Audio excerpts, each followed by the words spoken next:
darling, I could tell you that he's really funny. I will never ever tell it you on film. The only time you'll ever get this from me is if you meet me in person and you buy me lots of drinks. I'm going to agree with you because the least favourite place I've ever been to is... It's the worst cruise I've ever been on. I'm never coming back with. There's a bit of conflict there, There isn't is. there? We're very different in that respect. Another port, we've had a bad experience, but I would be prepared to go back and give it another go, and that was favourite ship. Probably controversially, if you've seen our videos, because we had a bad time on there. We asked if any of you had got any questions for us, and we've got quite a few questions, haven't we, to answer? So without any further ado, we're going to get on with it. So I've got them all written here. First question is from Cooks Explore. Great channel if you've not seen them before. And Melissa Williams. Oh, and Melissa, yes, another great channel. Fly, Drive, Explore. Both asked the same question. Yes. They both said, what's on your bucket list and where would be your bucket list cruise? Lisa, any thoughts? Mine would probably be Japan and probably also the Antarctic. For us, it's all about the destination, the cruise ship. I'm not really that bothered what cruise line I sail on. I'm open to sailing on any cruise line, but destination-wise, yeah, those two places I would really love to explore. Yeah, I'd agree. And Antarctic on one of the expedition cruises, which are incredibly expensive. Yeah. So it probably is a dream for Yeah. us. Right, thanks for those questions. Next one. Andy Fisher has got 2 questions. He says, ignoring itineraries and Virgin, as we know you love those ships, 1, what has been your favourite ship? And 2, what has been the best ever cruise with regards to value for money? So first things first, favourite ship. He's asking me all the questions. He's not All right, answering then. himself. Go I'll on then, answer this you can question. answer it. Favourite ship, probably controversially if you've seen our videos because we had a bad time on there, but Queen Mary 2, the last ocean liner at sea, and she is a spectacular museum of a ship. Yeah. She is a piece of history and is something to be experienced. Yeah. So favourite ship that we've been on, Queen Mary 2. Definitely. And the best ever cruise regarding value for money? That's probably our latest cruise that we're showing you at the moment on Ambassador Ambience. We spent 2 weeks on there going up to the top of Norway to see the Arctic Circle, and that was fabulous value for money. I'm not going to tell you how much it is. If you haven't seen it, go back and watch our embarkation vlog on our channel. It was an amazing price. It was a great deal. Yes, yes. And Right. I think Ambassador as well is just a really good cruise line. Yep. We've had a good time the twice that we've been Yeah. with Ambassador on both of their ships. Yeah. That's the only company we've done all of their ships. Yes. We're very close with Marella. Not Renaissance. Oh no, we can't say that yet, although it hasn't sailed yet. So it hasn't had a sail until October. So we can say that at the moment. Right, Yvonne asks, hi Lisa and Giles, hope you're both well. I have never been on a cruise, but considering this for next year.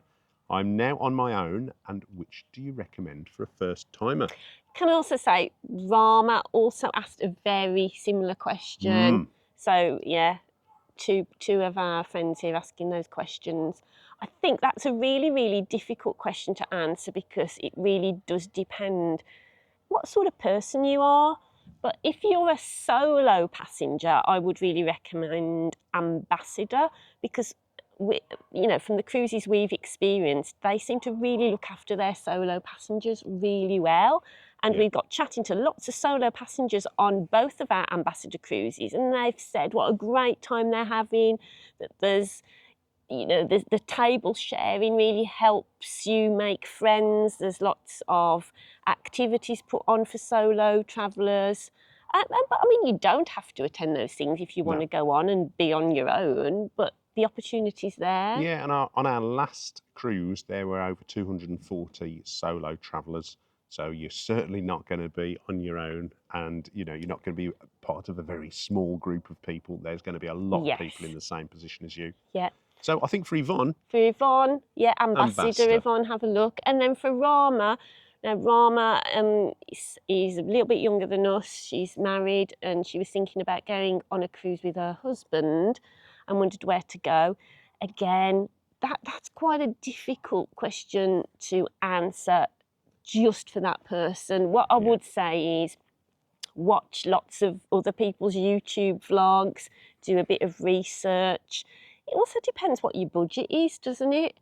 Yeah, absolutely. What you want from your holiday? Do you want it to be a relaxing holiday? You might want lots of sea days and enjoy the facilities on ship. You might want lots of port days because you like visiting places and destinations.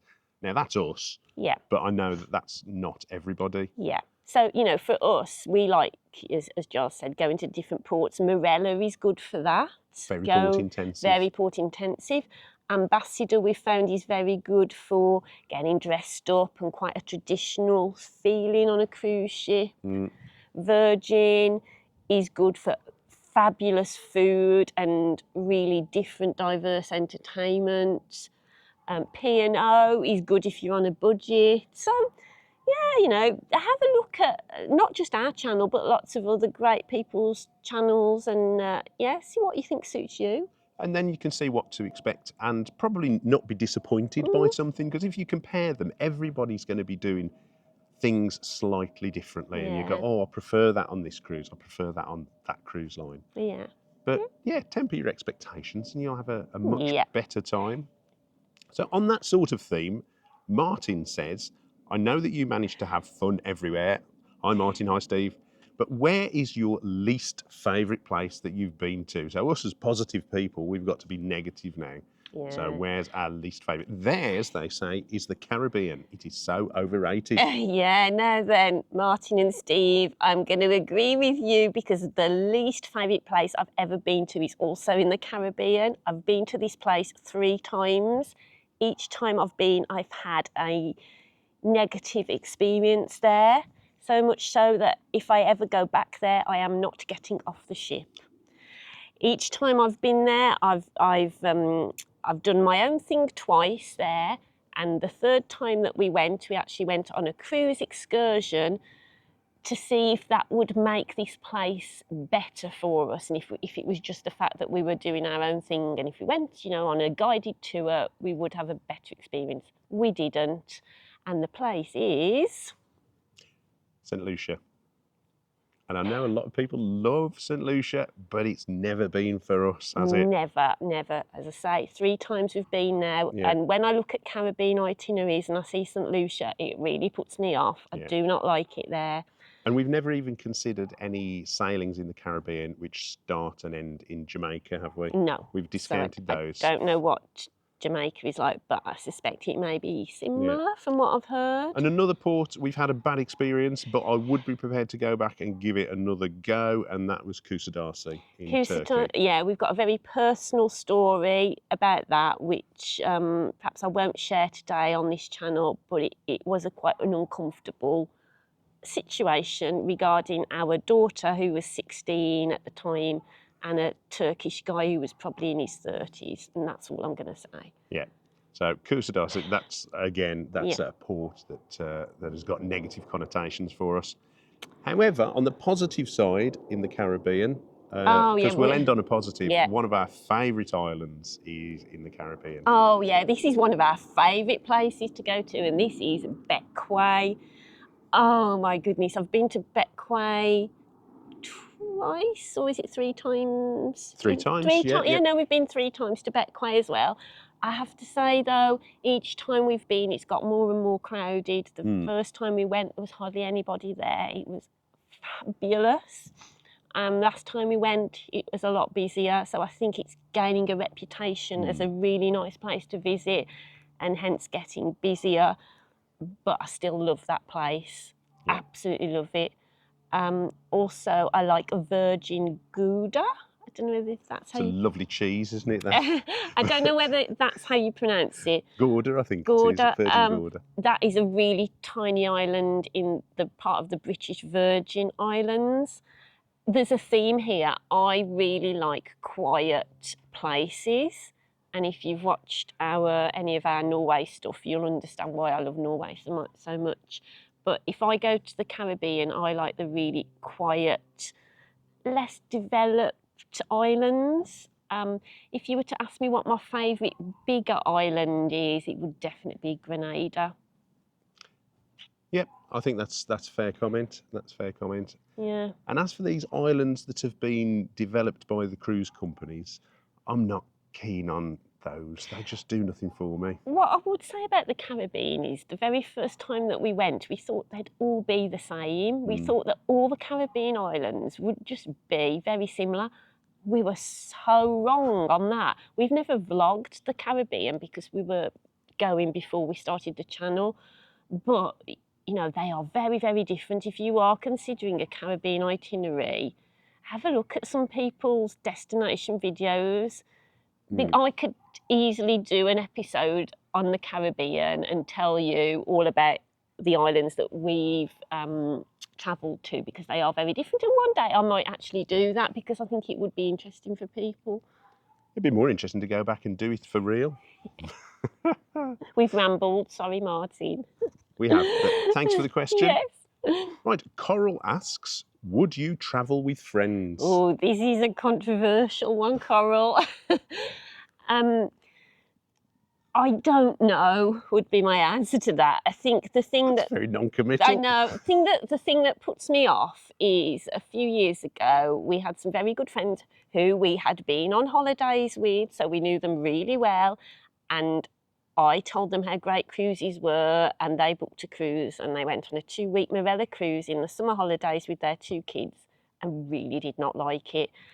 I mean, they just didn't like it at all, and I sort of felt a little bit responsible for that. And ever since then, it's just made me realise that even though somebody can be a really good friend of yours and you think you know them, that sometimes you don't, and that holidays are very, very individual to you, aren't they? And it might be that Marella was not the cruise line for them. If they'd have gone with someone else, they'd have had a much more positive experience. Yeah, I think one of the big problems though for them was that they like going out of an evening to different restaurants and having a walk and going into different bars.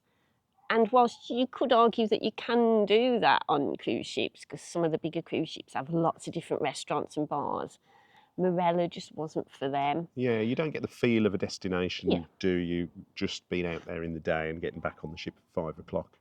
You really don't get that experience. But it wouldn't put me off going with friends. And I have been on holiday this year with one of my friends. I went to Poland. It wasn't a cruise. I went for a few nights with my friend Anna to Poland. And I would go with friends, but what I absolutely love about what we do is you actually make new friends when you go on cruises. And every time we go on a cruise, we get talking to people and we have a lovely time, and they're having a lovely time too. And so you've got loads to talk about and you're making new connections. So I just think it's a really great way to make new friends.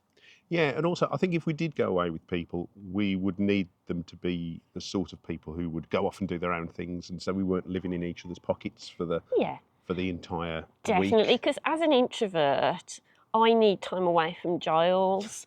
I mean, very often you don't get to see this on the vlogs. It's but nothing to do with being an introvert. That's just me, that is. I have to say to him, okay, right, I need some me time now. I'm going to go up on the deck and put a towel over my head. I do actually do this. So I block everything out. That's for public protection reasons. I block everything out and I just lie under my towel in the darkness for an hour or two. And I need that every couple of days. I just need me time every few days. It's just me. Right, so the answer to that question is yes and no, with caution. Great question, Coral. Mary asks, do you want to ask one? You can ask hello, this Mary. Would you ever do a round-the-world cruise if money was no object and the dogs were okay with it too? Well, Mary, that's very important to us that the dogs are okay. We've lost our dog sitter. She's in New Zealand at the moment. That's our daughter. So things are changing a little bit in the travelling light world. But would we do a round-the-world cruise if money was no object? No. And I'll tell you the reason why. Because as everybody knows, the Earth is flat. Next question. No. I wouldn't want to do a round the world cruise, even if it wasn't for the dogs. And I think the reason for that is there would be too many sea days. Sea days are fine in moderation. Yep. We've just been on a cruise where there were 5 or 6 sea days. Now that was of necessity because we went up to the Arctic Circle. So yeah, if you go from Britain, that you've got to factor that in. That was enough for me. Definitely. I think you just get a feeling of Groundhog Day and deja vu with too many sea days. Yep. I can enjoy 1 or 2 together. Yep, Any but more that's than that it. would be horrific. So unfortunately, with a round the world cruise, you do get loads of sea Yeah. days compared to your port days. And we love the port days. Yeah. Yeah. I think that's about Yeah, it. So yeah, yeah, 2 yeah. weeks probably would be tops, 21 absolute tops. Yeah, 21 I days. also wouldn't really be interested in a transatlantic cruise.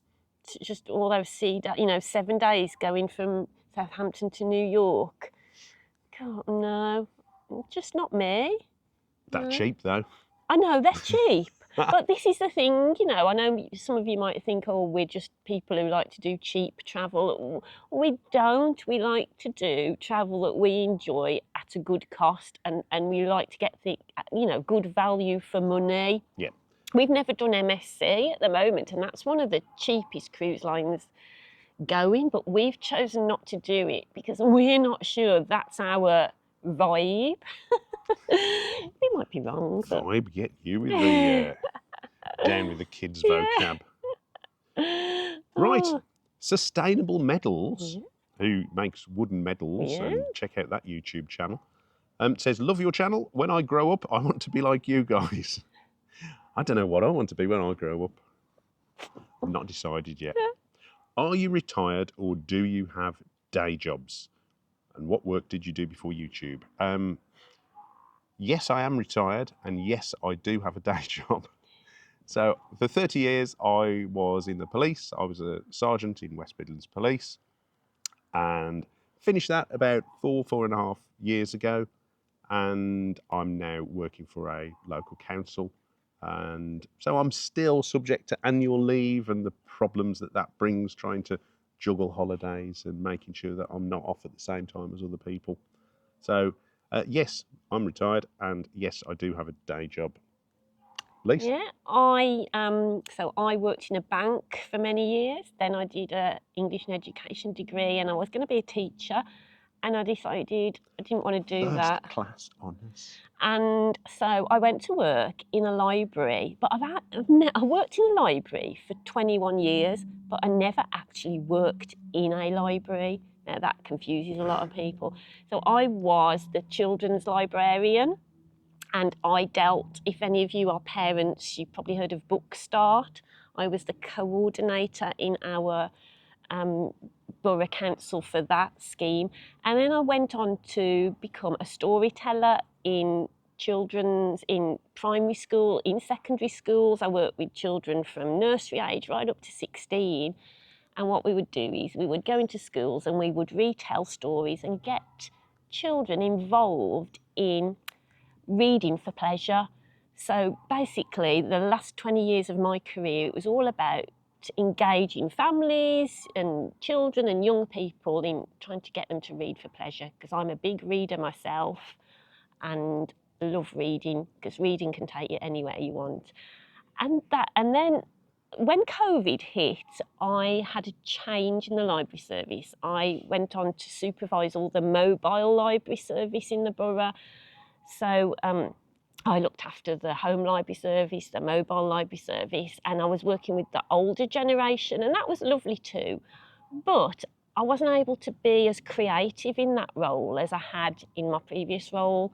And so when the opportunity came for voluntary redundancy, I did take that, and I started a creative writing course.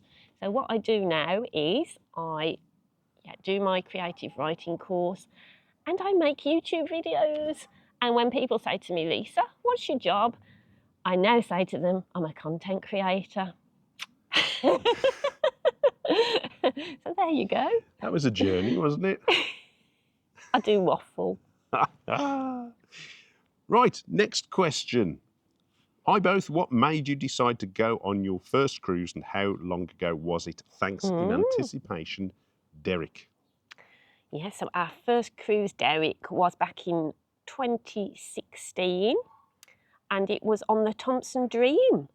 Gosh, remember her? Yeah, and I'll always remember we got the Thompson Dream at Corfu and we were on the coach going towards that ship, and I remember being absolutely awestruck by the size of that ship. I was amazed. And now you look at the pictures of the Thompson Dream and she was dinky tiny compared to lots of other ships that we've ever been on. I'm not sure what the capacity was on that ship. But the reason we went on that was I had a very good friend who I met on holiday when I was 16 in Mallorca, and I've stayed friends with her ever since. And she said to me, Lisa, you must try a cruise. She'd been going on them for years and years and years. And so it was my friend Lisa from Blackburn who got me into cruising, and we had an absolutely great time. We went with our son and daughter, who were 13 and 16 at the time, and they had a great time too. Yeah, I'd had people from work who'd been on cruises, again with their families, and really enjoyed it. And so that was something that made me think, oh, that sounds interesting, because I get bored quite easily. So 2 weeks on a beach or it's a resort type holiday is really not my thing. So the idea of waking up somewhere different every day and being able to go and explore a port really appealed to me. So that was my big reason, and I still love it all these years later. So much so, yeah, we've got a YouTube channel. Who'd have thought that in 2016? Absolute madness. Right. Shane asks, many people have preconceptions about cruising, so it ties nicely into this one, before they go on their first one. What were yours and how has the reality compared? Good question, Shane. I think my preconceptions were that cruising was for old people.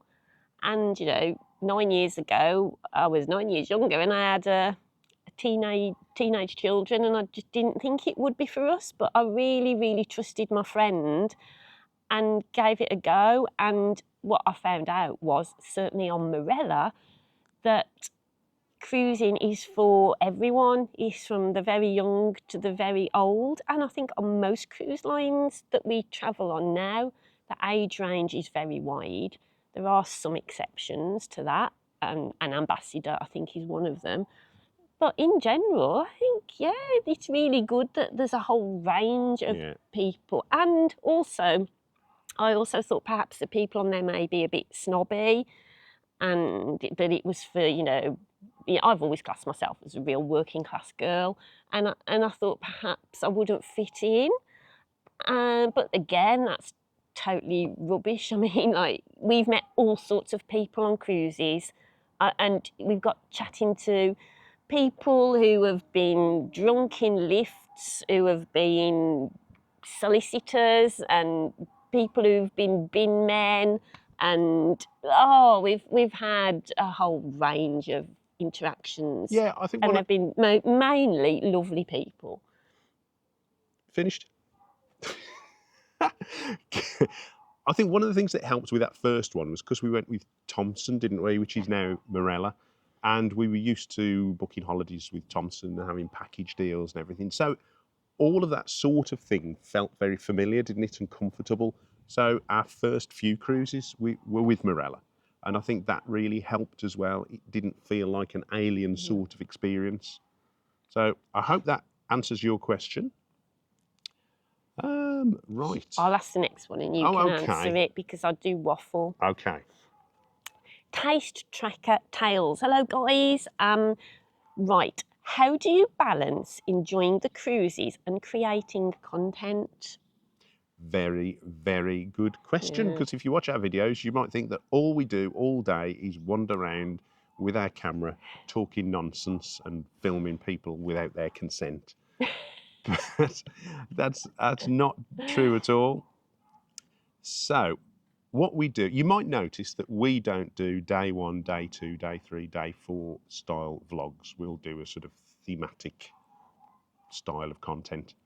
So we have days off or mornings off. We've got a plan, what we want to go and film, what we want to do, and we will go and do it. We've got quite quick and efficient, I would say now. We do go with a plan because we've got our plans for what we're going to do when we're in our destinations. The ship stuff is sort of relatively easy because we know what we're doing now because we've done quite a few. So yeah, I would say we are very efficient, but it's really important because these are our holidays. We pay money for these. We enjoy making the content, but we've also got to enjoy our holiday. So it really is a balancing act. And I think we've got the balance quite good. I did enjoy this one where we've just come back for 2 weeks because we had a lot of free time with that. Where it is a little bit more problematic is when we're on a short sailing, 4 or 5 days, particularly if we're on a big ship and you think, oh gosh, we've got to do the ship tour, we've got locations, all the rest of it. So I'd probably say about a week's cruise is good and comfortable. 2 weeks is lovely. Anything shorter than that, it's a bit of a squash to get our content in. But the main thing is, it's our holiday for us to enjoy. We enjoy making the content. We enjoy doing that. So that is still part of our holiday experience. Definitely, like Giles says, we don't get paid for anything. We're not invited on by any cruise lines. Our opinions are totally our own. And, we are holiday makers, just like you guys. We're nobody special at all. We're just filming what we're doing. So just to give you a really authentic experience, and I hope that's what you get and that's what we're trying to do. Yeah. I mean, we're still trying to find out the best way to take the channel into the future. And, we look back at some of our old videos and go, oh my goodness, that was embarrassing and cringy. And or just laugh at it. We do the same with some of our new videos, to be honest. And very often, we love making the destination videos, I have to say, at the ports, because very often when I book a cruise, I am a detail person. I like to research things and try and know what we're going to do. And those sort of vlogs really help me. Other people's destination vlogs are really useful. And yet a lot of cruise content creators tend to focus more on the ship. And I totally understand why they do that, because a lot of people want to see the ship. But what I really enjoy is the destination stuff and, telling you if you could get Wi-Fi at the port, how much the excursions cost, if there's a hop-on, hop-off bus, how much it costs, where you can go, what you can do. That's the stuff I absolutely love doing. So yeah, that's just something else. And those are our memories as well. Yeah. So it's really nice for us to capture some nice images on our videos so that we can look back on them when we're old and dribbling in 2 or 3 years' time. and we can just enjoy those places, particularly if we're not able to get there. My nose is dribbling today. Oh, yes. Speaking of dribbling, right, next question. Disco Dave, iDisco, asks, what is your favourite place you've been to, your biggest disappointment, and your biggest unexpected pleasant surprise? Ooh, so do you want to start with the number one, or shall I start with number one? Yeah. Favourite place you've been to? I think we both agree that this is Singapore. We probably weren't expecting a great deal from it. But wow, what a city. For a lot of people, it's just a stop off. It's a place that you go to when you're travelling on to Australia or to New Zealand. But we absolutely fell in love with Singapore. The different districts that you've got there, the buildings, the efficiency of the transport, the ease to get around, the prices, not in the big shopping malls. But no, I think that was probably the negative, actually. That was probably the negative. It's quite expensive in a lot of places. In certain areas, it is very expensive. In other areas, it's very, very cheap. What I found was brilliant was public transport there. Yeah. Very clean, very efficient, easy to use. The local people were very friendly, knowledgeable, helped us. There was lots of different stuff to do. It was a big city. but there's also Sentosa Island where you've got the beaches and your more holiday feel. Cooks Explore have done some fabulous stuff on Singapore where they went to places that we didn't even go to. And after I saw their stuff, I thought, oh gosh, we should have gone there. Yeah, there's more to see. There is so much to see in Singapore. If you get the opportunity to go, it is fabulous. Gardens by the Bay. I can just go on and on and on forever about it. I love Singapore. Right. Biggest disappointment? Well, that has to be Queen Mary 2, which you might be thinking, hold on a minute, they just said it's their favourite ship. The ship itself is my favourite ship. Well, ocean liner it is, but it's my favourite ship I have been on. But the biggest disappointment was the awful service we had on board and the cleanliness of our cabin. And if you ever want to go back and see some of that stuff on our channel, you know, it's all on there. It was just not a great experience, and I just didn't think it would be like that. I thought Cunard, the service would be top notch and the cleanliness would be great, but it wasn't at all. It's by far the worst cruise we've ever been on for service and cleanliness. And you know, we did tell Cunard this. We never even got a response from them, and we've got video evidence of it.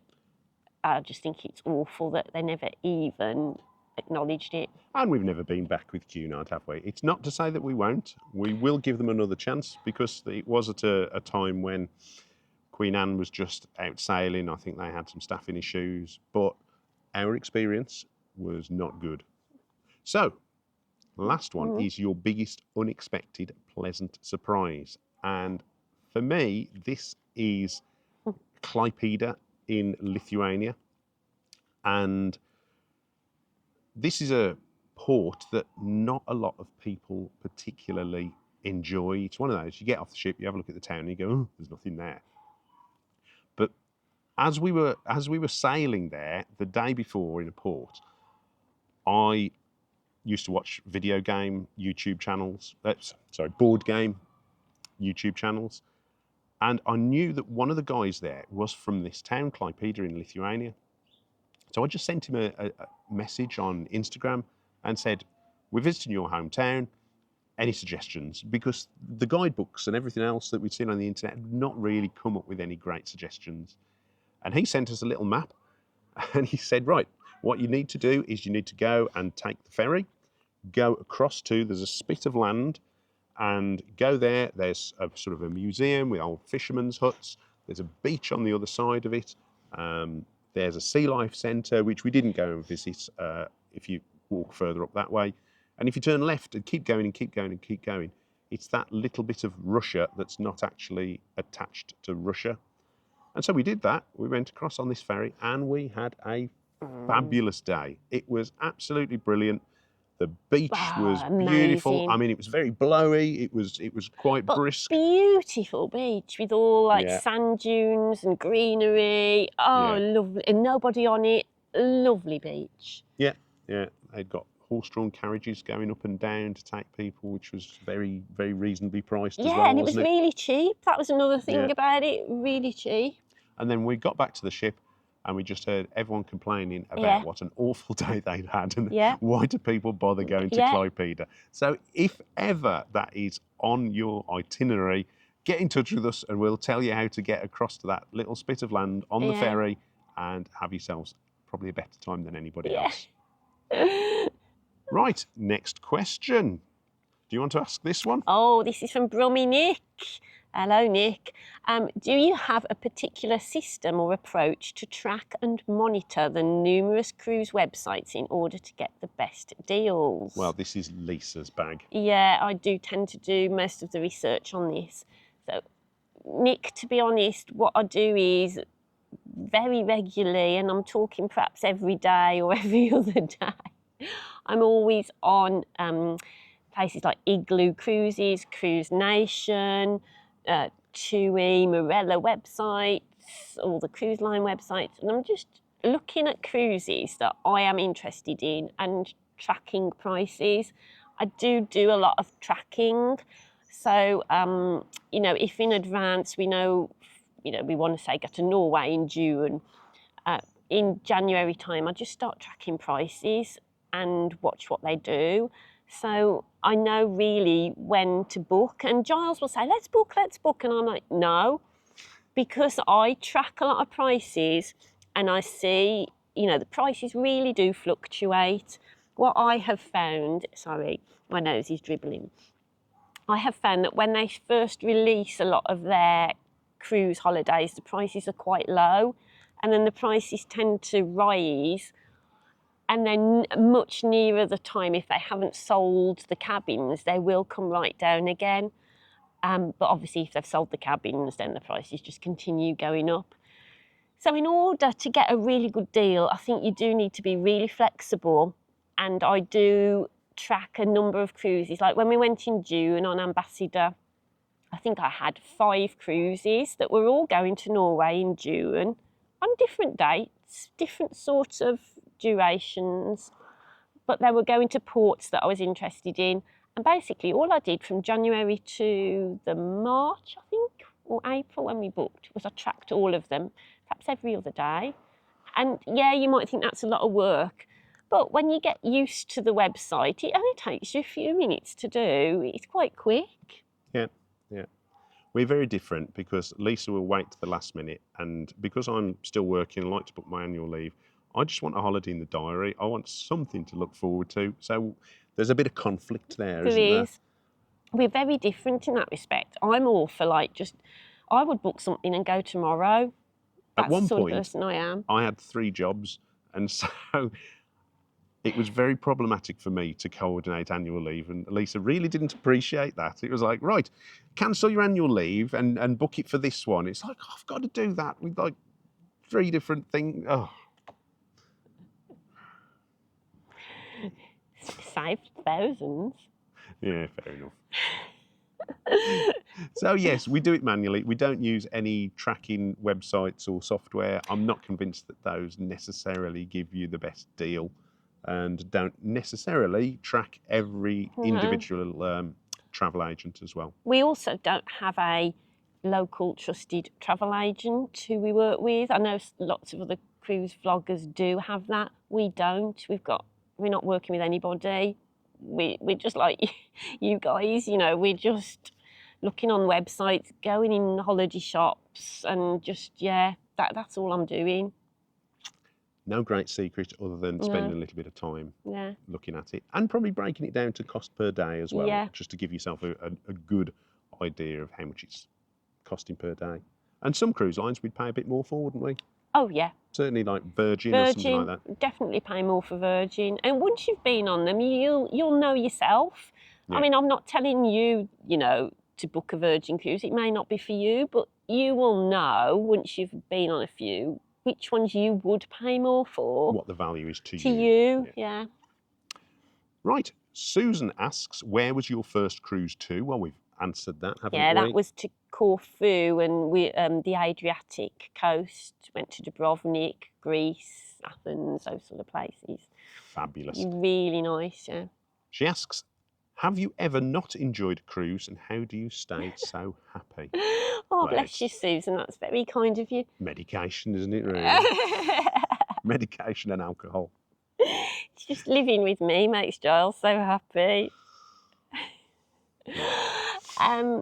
We have always been happy, even on the cruise that we had the worst time on, which was Queen Mary 2. We still had a really good time. We had a great time. We went to Hamburg, and that was really nice. And we had a nice time on the ship itself. Yeah, we made the best of it. If you're on a cruise, you will bump into these people in the lifts, and you say, "Oh, are you having a good time?" And they'll go, "Oh, it's the worst cruise I've ever been on. I'm never coming back with X line." Yeah. And you think, you have come on this cruise to pick fault, and now it is eating you up, and it is going to ruin the rest of your holiday. If there's a little bump in the road on your cruise, just treat it as that. It's a bump in the road, and you carry on and enjoy yourself. You've got a choice. You can be happy or you can be miserable. If you enjoy being miserable, crack on. But we don't, so we just want to enjoy the experiences that we have. And Exactly. if something's not good, we'll look forward to the next thing that is going to be good. Tomorrow is going to be a better day. That sounds, we could almost, it sounds like something you'd put on one of those signs, isn't it? You've probably read that I somewhere probably on one of read it, those yeah. signs. Yes, we like to dance in the rain. Or, Make lemonade out of lemons. yes. You know, all that of, sort of thing. all of that. Pop more pills. Right. Yes, it's a good sense of humour. That's what you need to live with Lisa. I'll ask you the next question. Okay. John says, which cruise do you recommend for a first-time cruiser, ocean or river? I'm in my 60s. Right. Very good question. And first time cruising, they're very different. They are very different beasts. So it depends on you as an individual. And we do keep saying we're going to do a video on this. Yeah. We've only done one river cruise and we absolutely loved it. But it's quite an enclosed environment, isn't it? Not necessarily with space, but with people. You see the same people in the same places every day for a week or 2 weeks on a river cruise. Yeah. And you probably found that more difficult than you were expecting to. I did. On a larger ocean cruise, actually, even though there's more people, you are more anonymous, and sometimes that's a little easier. I would say they are two totally different holidays. So I would say do a first time ocean cruise, do a first time river cruise. Price is probably the main Price factor. is the massive difference. River cruises are much, much more expensive than ocean cruises. Saying that, I did put a really good deal on Facebook last week for a river cruise on TUI. That's something else actually, guys, just while I'm talking, I'll mention we do have a Facebook page and I am starting to put some of those deals that I find up on there. I just forgot to say that earlier. Yeah. But yeah, I think that's the biggest difference, the cost. Yeah. The other thing is, you know, on a river cruise, when you get off the boat, you are more or less most of the time in the place itself. You haven't got miles and miles to travel to the place like you do a lot of the time on ocean cruising. And you might visit 2 destinations in one day as well. So you can get quite a lot of experiences in a short amount of time. Sometimes with an ocean cruise, unless you're careful, your port can be, you know, an hour away from the attractions, maybe even longer sometimes. Yeah. I mean, we were in Southeast Asia, we were a couple of hours away from the main attractions. And in Europe, you've just got like Rome and Florence with Livorno and Civitavecchia. You know, there are places in Europe as well. Yeah, you will waste a little bit of time travelling, won't you, to the attractions and destinations. It's river cruises. I mean, we will do an episode on river cruises versus ocean cruising at some point, John. So look out for that because there's a lot to talk about. Yeah. So I'm sorry we haven't given you a definitive answer as to whether you should do ocean or river. I would just say yes, they are two completely different beasts. Yeah. Right. The last question, that is Grape Soda Travel. Hi guys. And they've asked, what is your funniest travel moment? Now, we've talked about this, haven't we? There is something I could tell you that is really funny. I will never ever tell it you on film. The only time you'll ever get this from me is if you meet me in person and you buy me lots of drinks. And that's the only time I'm ever going to tell you that funny travel story because I can't repeat it any other way. And that's all I can say, guys. Sorry. It involves me, security, and our children. That just sounds awful. We'll leave it at that. Right, so that's the end of the questions, and thank you all very much for asking them. But what's the future? Because last time, when it was 1 year, we were deciding, are we going to carry on? Are we going to bother carrying on with YouTube? And we have, And it's been a good year again, hasn't it? It has, it has. We've got a bunch more subscribers, and if you're a subscriber, hello and thank you. And we've met loads of lovely people on our cruises. Do you know what? What I really, really loved about this is going on a cruise. And even though I'm an introvert, I've loved it when people have just come up to me and said, "Oh, we love watching your channel. You've really helped us. Thank you." And you don't know how much that means. That's so, so great to hear that we've helped you, because that's all really I want to do. I'm not doing this for any other reason. I don't do it for the money. No way. I don't do it for the fame. Gosh, I'm the one with the towel over my head on the on the decks. I just do it because I just love helping people. Because at the end of the day, these holidays are expensive. You work all year round, or you save up all year round, and you want to make the best of that week or that 2 weeks. And I just think if I can help you a little bit, I just really, really love that. And some of you might be thinking, what I need to do this. That's just how I am. So what's the future for the channel then? So the future for the channel is we're just going to keep making more and more content. It's going to be about travel in general. We've never said we are a cruise channel, although we do a lot of cruises, but we are a travel channel. We like going to different places. You know, we love visiting places in the car, on the bus, on a train, on a plane, and we hope that you will stick with us for those sort of adventures too. But I'm sure there'll be plenty more cruise content as well. Yeah. Right. Thank you very much for watching. Thank you for watching, and thank you I'm for burning up now in the sun. It's lovely today. and thank you for if you've stuck with us, if you've been watching for the last 2 years. Thank you so, so much. And if you're new to our channel again, it's great to have you on board. Thanks for watching, and yeah, go back and have a look at some of our old stuff now. You might be interested. I think I'm wearing this exact same dress in one of our very first videos. That's the sort of person I am. And I had hair. That's what this channel has done to me. Right, we'll see you on Friday when we will be in our sea day. Yes. Yeah. So this Friday, guys, we'll be showing you what sea day's like on Ambassador Ambience. We'll see you then. Bye. Bye.